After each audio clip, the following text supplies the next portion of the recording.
بسم اللہ الرحمن الرحیم۔ اگر مرد ایک ایسی عورت سے ہم بستری کرے جو کہ اس کی بیوی نہیں ہے تو یہ زنا کہلاتا ہے۔ ضروری نہیں کہ ساتھ سونے کو ہی زنا کہتے ہیں، بلکہ چھونا بھی زنا کا ایک حصہ ہے، اور کسی پرائی عورت کو دیکھنا آنکھوں کا زنا ہے۔ زنا کو اسلام میں ایک بہت بڑا گناہ شمار کیا گیا ہے، اور اسلام نے ایسا کرنے والوں کی سزا دنیا میں ہی رکھی ہے، اور مرنے کے بعد اللہ اس کی سخت سزا دیں گے۔ زنا کی سزا کیا ہے اور اس کے بارے میں قرآن و حدیث میں کیا احکامات ہیں، اور ایسی کون سی 3 عورتیں ہیں جن پر زنا کی سزا عائد نہیں ہوتی، اگرچہ ان پر زنا کا جرم ثابت بھی ہو جائے، لیکن ان پر شرعی حد لاگو نہیں ہوگی۔ حضرت محمد صلی اللہ علیہ وسلم نے فرمایا، مومن ہوتے ہوئے تو کوئی زنا کر ہی نہیں سکتا۔ اللہ تعالیٰ قرآن پاک میں فرماتا ہے، اور دیکھو زنا کے قریب بھی نہ جاؤ، یہ بے حیائی اور برا راستہ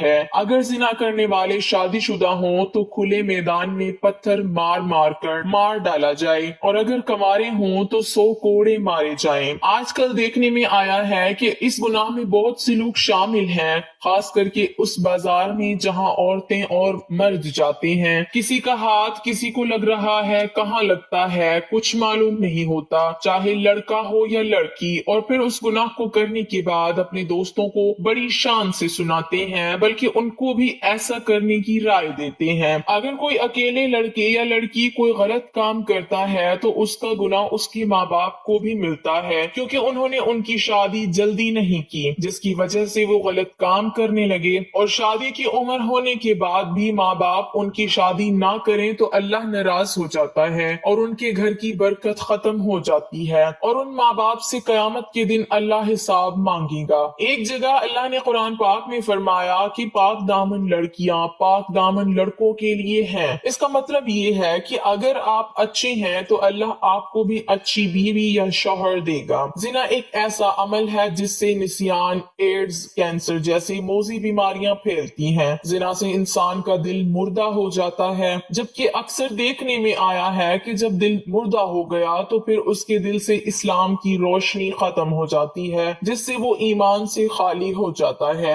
انسان جو بھی غلط کام کرتا ہے اس کی قیمت اس کے بچوں، ماں یا بہن کو اس دنیا میں ہی ادا کرنی پڑتی ہے۔ امام شافعی رحمت اللہ علیہ کہتے ہیں کہ زنا ایک قرض ہے، اگر تو ایسا قرض لے گا تو تیرے گھر سے یعنی تیری بہن بیٹی سے وصول کیا جائے گا۔ اس کبیرہ گناہ کی اور بھی سزائیں ہیں، لہٰذا خود بھی اس سے بچیں اور اپنے دوستوں کو بھی بچائیں۔ اگر آپ نے اپنا جنسی قصہ اپنے دوست سہیلی کو سنایا اور اس کے دل میں بھی ایسا کرنے کی بات آ گئی اور اس نے وہ کام کر لیا، اس کا گناہ آپ کو بھی ملے گا، کیونکہ آپ نے ہی اس کو غلط راستہ دکھایا ہے۔ قرآن و حدیث میں ہمیں زنا کی سزا اور اس کے برے ہونے کے بارے میں بتایا گیا ہے۔ اللہ تعالیٰ فرماتے ہیں، زنا کے قریب بھی نہ جاؤ، یہ بے حیائی اور برا راستہ ہے۔ زانیہ اور زانی کو کوڑے مارو، ہر ایک کو ان دونوں میں سے 100 کوڑے۔ اسی طرح نبی کریم صلی اللہ علیہ وسلم نے فرمایا، شادی شدہ مرد اور عورت زنا کریں تو دونوں کو سنسار کر دو، یہ اللہ کی طرف سے سزا ہے۔ زانی ایمان کی حالت میں زنا نہیں کرتا، یعنی جب وہ زنا کرتا ہے تو ایمان سے خالی ہو جاتا ہے۔ رسول اکرم صلی اللہ علیہ وسلم سے بڑے گناہوں کے بارے میں پوچھا گیا تو آپ صلی اللہ علیہ وسلم نے فرمایا، ہمسائے کی بیوی سے گناہ کرنا بڑے گناہوں میں سے ایک گناہ ہے۔ زنا کرنے والا مسلمان عاقل اور بالغ ہو، جس نے یہ جرم اپنے اختیار سے کیا ہو اور جرم کے لیے اس پر کوئی زبردستی نہ کی گئی ہو۔ رسول اکرم صلی اللہ علیہ وسلم نے فرمایا، 3 قسم کے لوگوں کا کوئی عمل نہیں لکھا جاتا، یعنی 3 قسم کے ایسے لوگ ہیں جنہوں نے اگر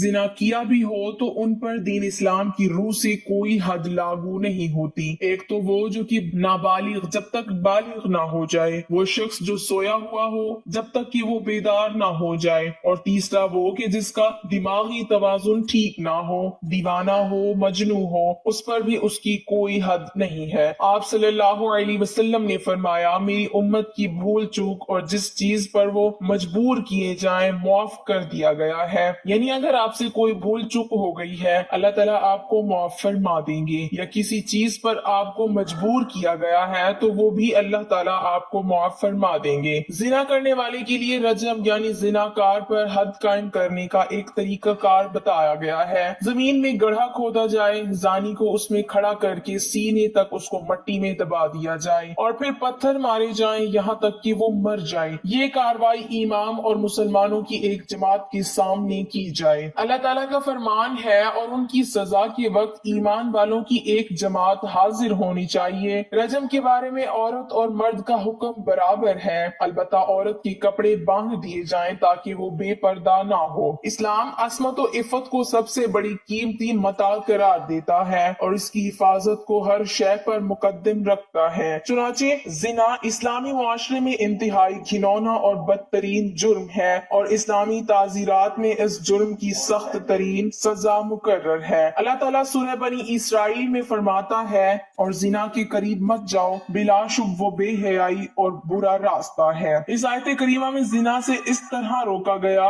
زنا نہ تو کرو بلکہ زنا کے قریب ہی نہ جاؤ، جس سے معلوم ہوتا ہے کہ زنا ایک بہت ہی بری چیز ہے۔ حضرت عبداللہ بن مسعود رضی اللہ تعالی عنہ فرماتے ہیں کہ میں نے رسول اکرم صلی اللہ علیہ وسلم سے پوچھا کہ سب سے بڑا گناہ کون سا ہے؟ آپ صلی اللہ علیہ وسلم نے فرمایا سب سے بڑا گناہ یہ ہے کہ تم اللہ کے لیے شریک ٹھہراؤ حالانکہ اس نے تم کو پیدا کیا ہے۔ میں نے پوچھا اس کے بعد کون سا بڑا گناہ ہے؟ فرمایا یہ کہ تم اس خوف سے اپنے بچے کو قتل کر دو کہ وہ تمہارے ساتھ کھانا کھائے گا۔ میں نے پوچھا پھر کون سا بڑا گناہ ہے؟ آپ صلی اللہ علیہ وسلم نے فرمایا یہ کہ تم اپنے پڑوسی کی بیوی سے زنا کرو۔ ابتدائی اسلام میں زنا کی سزا یہ تھی کہ زنا کرنے والی شادی شدہ عورتوں کو تاحیات گھروں میں بند کر دیتے تھے اور کنواری لڑکیوں یا غیر شادی شدہ مردوں کو زنا کرنے پر زنجر و توبیخ اور ڈانٹ ڈپٹ کی جاتی تھی، جیسا کہ اللہ تعالیٰ کا ارشاد ہے اور جو تمہاری عورتیں زنا کریں تو ان پر 4 مردوں کی گواہی طلب کرو، پھر اگر وہ